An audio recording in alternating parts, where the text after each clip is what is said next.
By the 4th of July in 1947, Larry Doby had become a bona fide star in the Negro Leagues. Fresh off of his team, the Newark Eagles, winning the Negro League World Series in 1946, in which Larry Doby was an all-star that year. Doby was smashing the ball in 1947. He had hit .415 to that point with 14 home runs. And in the first game of the doubleheader, one of those 14 home runs happened, and after which he met a representative from the Cleveland Indians who told him that they wanted to sign him, and they wanted him to get on a train to go to Chicago to join the team and sign a contract. And so Larry Doby would take that ride and change history. He would integrate American League Baseball for the first time. He would be the second man overall in the major leagues after Jackie Robinson a few months earlier. And he really would change the trajectory of both baseball and American history with that train ride. And so this is going to be a little train ride through my collection.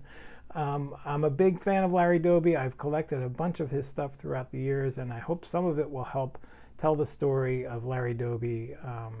And July 5th is the known as Larry Doby Day. It's the first day he played in the American League with the Indians against the White Sox. And so I'm putting this video out to help tell that story. And it all begins here with what you're seeing right there. That is Larry Doby. This is a type 1 photo. I believe it's a type 1. Could be type 2. I don't know. I don't know types. But that is a Newark Eagles uniform that he's wearing. And according to the caption below, this image was taken on July 3rd. So somebody knew something was afoot here.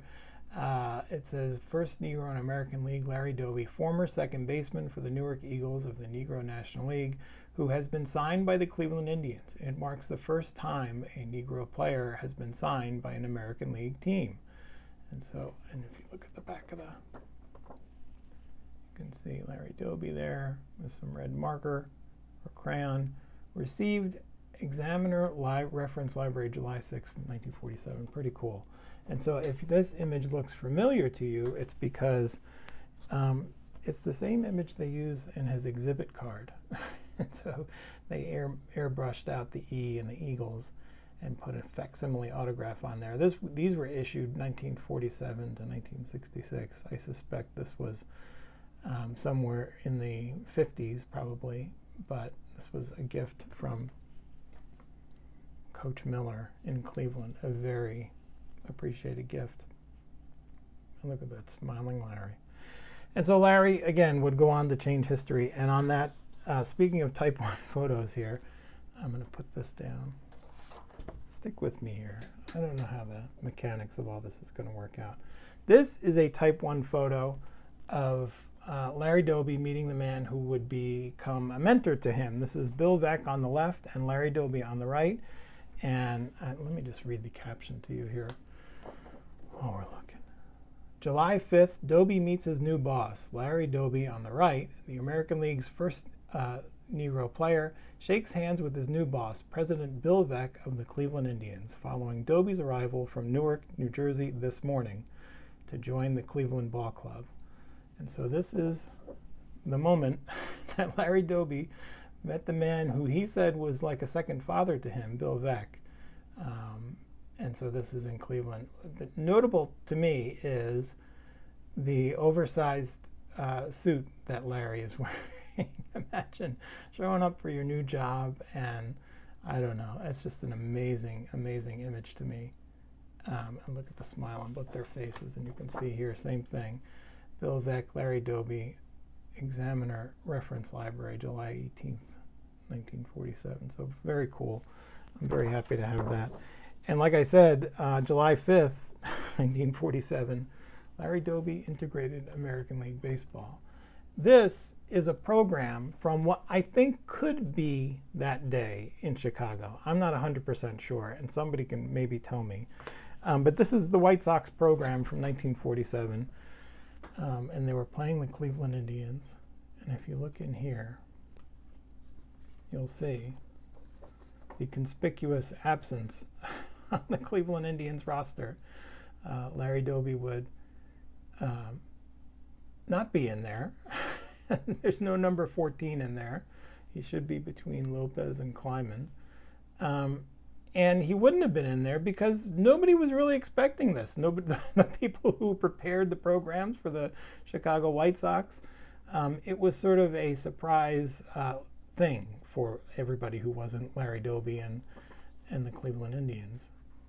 And the game is not scored, for the record. Larry Doby would pinch hit late in that game and strike out, but history was made.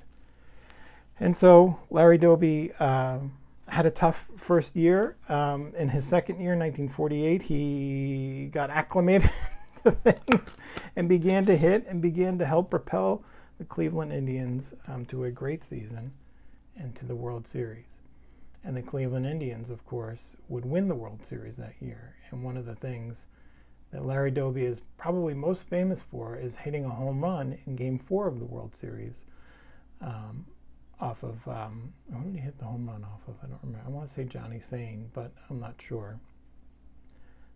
But this is a ticket stub from that 1948 World Series. There were something like 80,000 people in the stands, and I always loved that this bleacher seat may have been out there, right where Larry hit that home run. And so Larry Doby became the first African-American ball player to home run in a World Series. They hit a homer in the World Series. And that World Series and that home run and that victory became famous because after the World Series, the winning pitcher of the game, they won 2-1, was a guy named Steve Gromek, who was sort of a journeyman, not a journeyman, but he was a sort of spot starter. He wasn't really a stud ace or anything like that. And Steve Gromek knew that Larry Doby had helped him earn that victory. And in the locker room, a photographer snapped this beautiful embrace between these two men, a white man on the left and a black man on the right.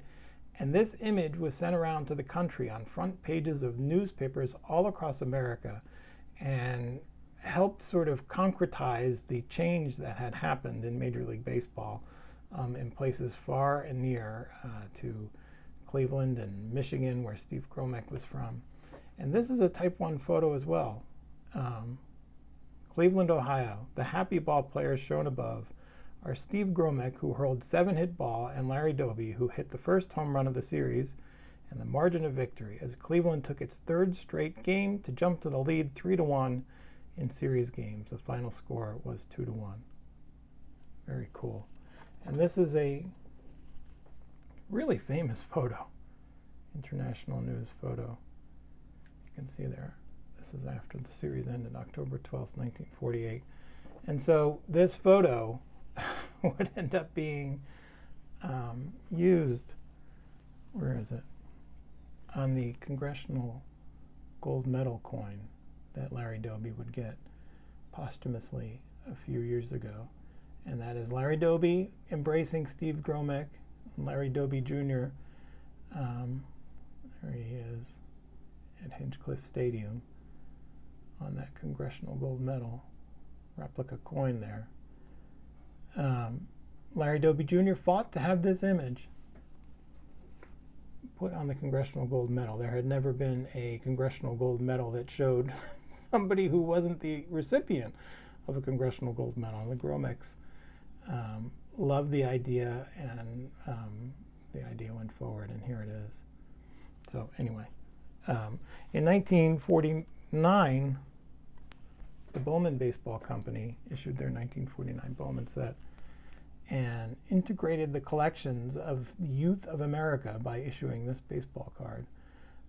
Jackie Robinson was also in that set, and Satchel Paige, who was Doby's teammate in 1948 with Cleveland. But this is my copy of the card, and I love it. And I love the I love what this card did. This card did what Larry did for Major League Baseball and for America. This card integrated the sets of baseball cards for every little kid who opened this up. And it was a sort of beacon of change and hope. And at least that's what it represents to me all these years later. and I hope it did for a lot of other kids. There it is, beautiful card. A short print, high number in the 1949 set from Larry Doby. Bowman cards, I love Larry Doby on the Bowman cards, and this one came from my friend Tony, Tennessee Tony, who is a fellow Larry Doby collector and a great Larry Doby collector, who shared this beautiful 1951 with Larry's signature going up his leg. Super cool. And there he is. And a really famous photo for Larry Doby. This is the same image that's on the 1950 Bowman, and we'll see it again later. But this is just a great card in my estimation. Leave that over here. Larry Doby was a celebrity in Cleveland. He was also a celebrity in New York and New Jersey, and so much so that in 1951 he got his own day at Yankee Stadium.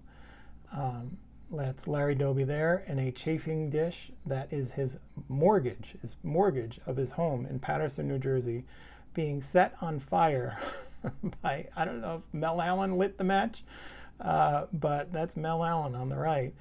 And the mayor of Paterson, New Jersey, I believe, is either holding the dish, I think he's holding the dish.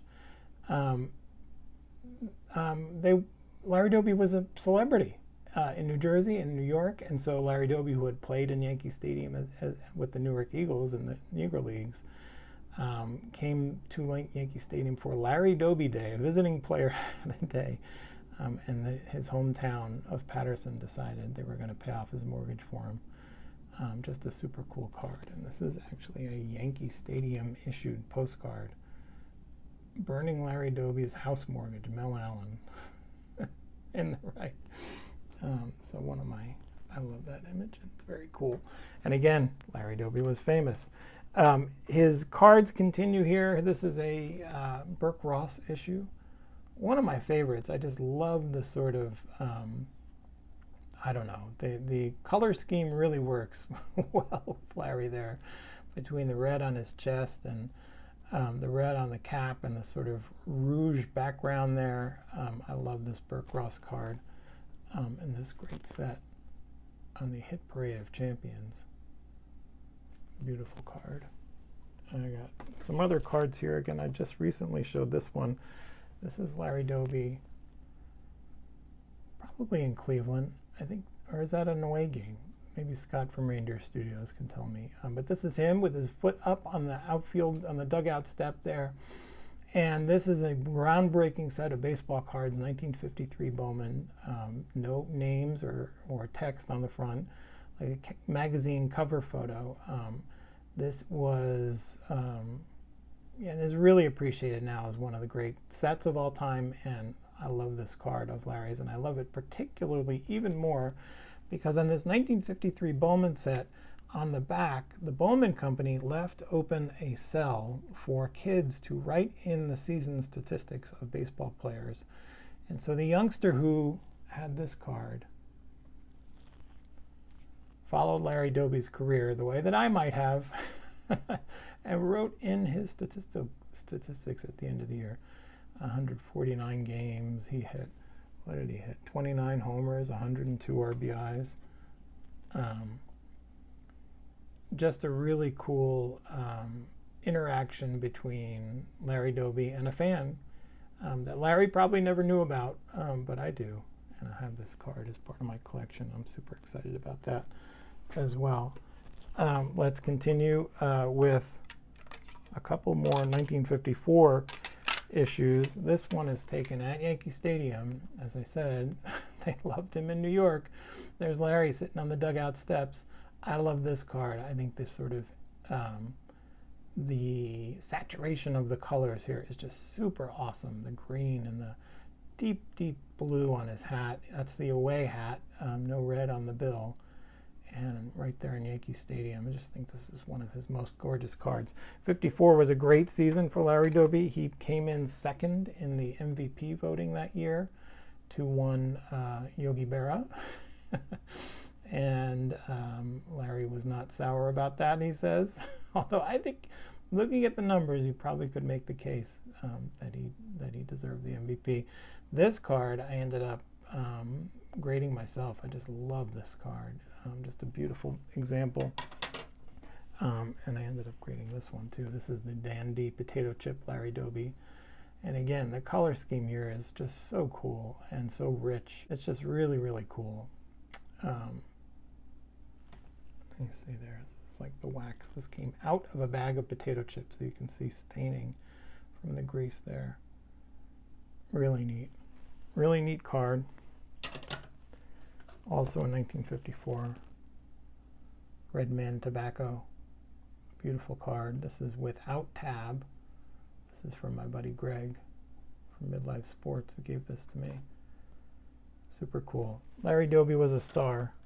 In 1955, a youngster from Massachusetts sent this card out to Larry Doby. Again, Larry Doby and the Cleveland team were in the World Series in 1954, and they lost the World Series to the New York Giants. But Cleveland had an amazing year that year. Larry Doby had a great year, and so some kid in Massachusetts wanted this postcard signed and got it. And I think that that is probably a period autograph. Again, just like the 51 Bowman, this image, just an awesome, awesome image of Larry. And you can see on the back, I know it was a Massachusetts kid because there's the postmark. And I know it was 1955 after the World Series because of the postmark there. And you can see here, this is one of my Larry Doby pinhole cards that I had entombed here. This card went up and down this little kid's wall. And why wouldn't it? Yeah, I would want to show this off just like I'm showing it off right now. So there's Larry. And I told you that image was going to be seen again, and you will see it again. If you're a Larry Doby collector, you are very familiar with this image. Look at Larry in front of a packed crowd in Cleveland. This one has pinholes in the upper right and upper left. They got a blowout on the left. And the facsimile autograph down there. Scott from Ranger Studios may have to tell me what exact year this is. I always forget and always get it wrong, and I don't want to get it wrong. So Scott, maybe you can tell me what that is. But that's the picture pack image. And speaking of Scott from Ranger Studios, I would be remiss if I didn't show this off. This is my beautiful oil painting that Scott did recently. That he availed to me, and I snatched it right up because I don't think there's a nicer piece of original artwork of Larry Doby that I've ever seen. And so this is proudly displayed here at the Mookie Chilson World Headquarters. You can see Scott's autograph there. Beautiful. And if that image looks familiar to you, it's a sort of reminiscent of this beautiful image, the cover of Sport magazine. Larry was traded to the White Sox in 1956, I want to say, and a young man named Frank wanted Larry to, maybe a Chicago White Sox fan, wanted Larry to sign the cover of their Sport magazine. And this is was a gift from my friend Tony, the Southern Collector, whose name you will hear again because he is extremely generous. And when I say you're going to hear his name again, I mean immediately. He also gave me this beautiful card, Larry Doby's signature up the right side of his 1958 Topps. Larry went back to the White Sox. So this is actually a White Sox hat with the Cleveland logo painted on top of it. And so Larry Doby signed that card there. Beautiful card and a wonderful gift. 1958, the Hires Root Beer Company put out this set. This is the no tab version, but there's Larry through the knot hole in a fence. Super cool image there. I love it. And there's the back of the card. Very cool. In 1959, Larry Doby had his first and only ever Venezuelan card. This is him with the Destruction Crew. Minnie Minoso, Rocky Colavito, and Larry Doby on the right. This is a mess, this card. You can see the gaping wound on Minnie Minoso's shoulder there. But that is the case with so many of these Venezuela cards. that condition is really sort of an afterthought with most of these. Again, the existence of this card is really special, and so I'm thrilled to own this. I actually won this in the CIA auctions. But there you have the back, and the back, just like so many of these, are shredded. This was in an album, it was pinned to a wall, but now it is mine. And the legend of Larry Doby reached Venezuela, reached the shores of Venezuela by way of this card, and I'm super excited to have that in my collection. 1959, by the way, Larry Doby went to the Tigers. And so here he is on a Tigers card, his only Tigers card in 1959. There's not a Venezuela version of this, as far as I know. Somebody can correct me if I'm wrong. But there he is with another beautiful autograph there in the upper left. And what did I tell you? My man Tony, again, coming through with this one for me. Such a special card of a special man in Detroit. And really, that would be the end of it.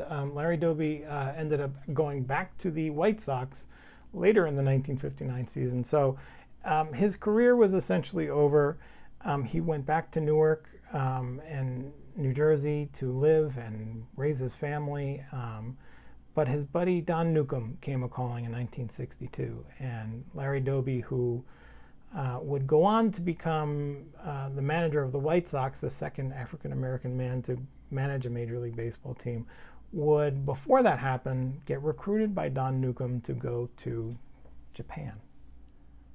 In 1962, Don Newcomb and Larry Doby went to Japan to play in the MVP for the Junichi Dragons.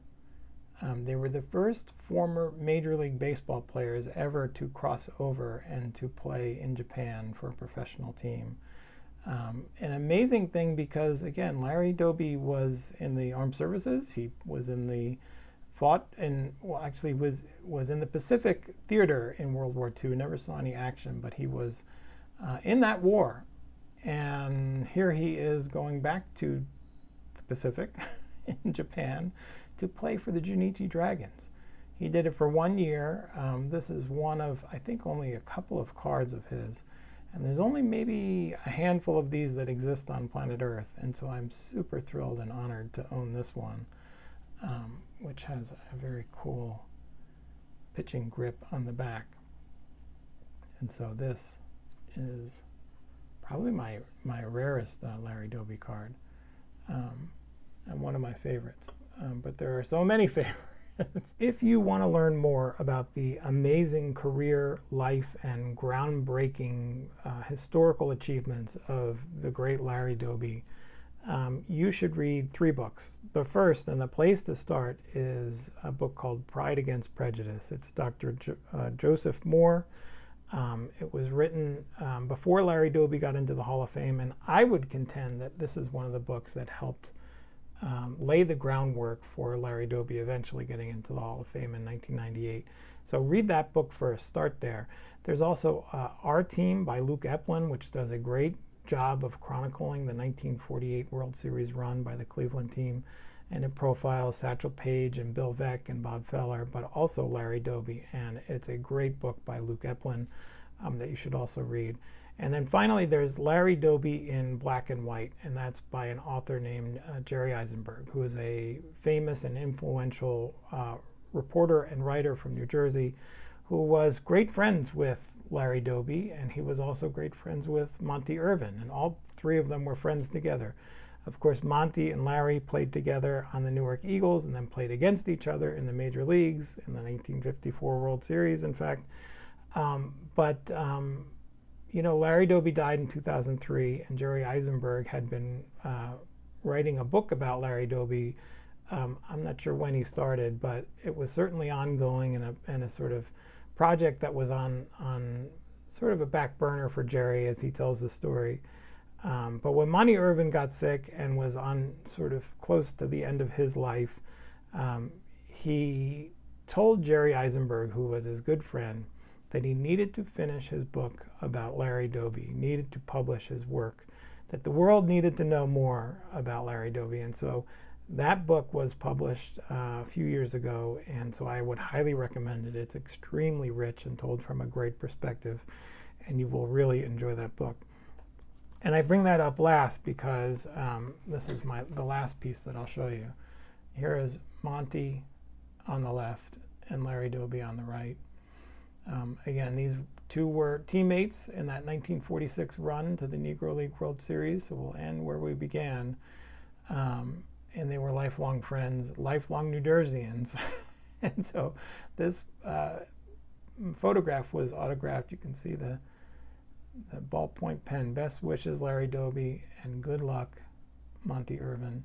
And this was signed, we know, Monty Irvin, April 23rd, 1980, Paramus Park Mall, and Larry Doby, April 22nd, the day before, in the Paramus Park Mall. Of course, that anybody from Northern Jersey knows where that mall is. I know that mall because I worked at that mall as a teenager in high school. And so this piece is super special and super awesome to me, and a great way to close this out and show off my tribute to Larry Doby and why I think he's such a great guy to collect, a great ball player, and truly important to the American story. So on this Larry Doby Day, which I think this will be released on Larry Doby Day, we'll see. I hope you learned something. I hope you want to learn more.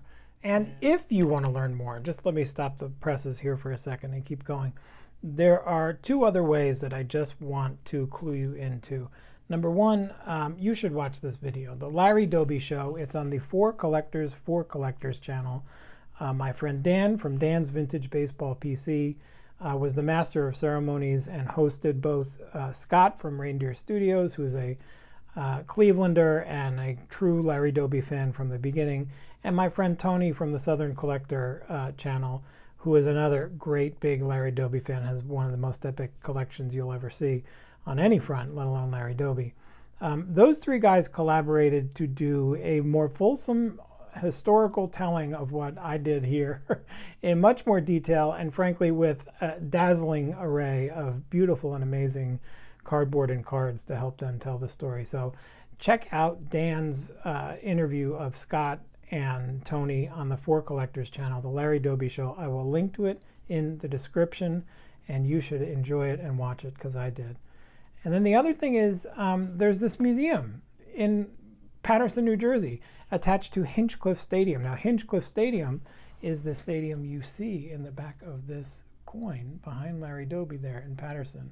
That was his hometown stadium. That's where I think his Newark Eagles tryout was at Hinchcliffe Stadium. There were different Negro League teams that came through there and played different games there, and Larry Doby certainly did, along with Josh Gibson and Satchel Paige and others. So that stadium has been renovated. It is alive and thriving, and there are New Jersey Jackals minor league baseball games there and all other kinds of different events and sporting activities going on there. And attached to that Hinchcliffe Stadium on the one end is this beautiful museum, the Charles J. Muth Museum.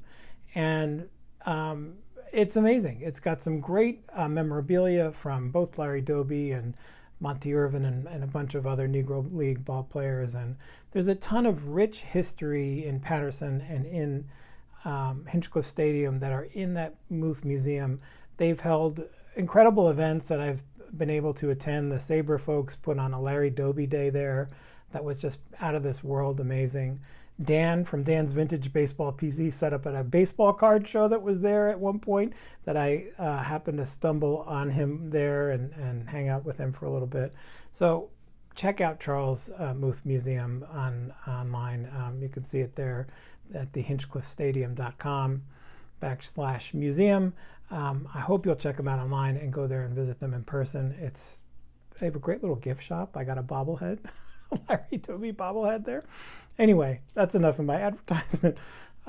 Thank you. Go learn more. Have fun. Thanks for watching. I really appreciate it. And happy Larry Doby Day.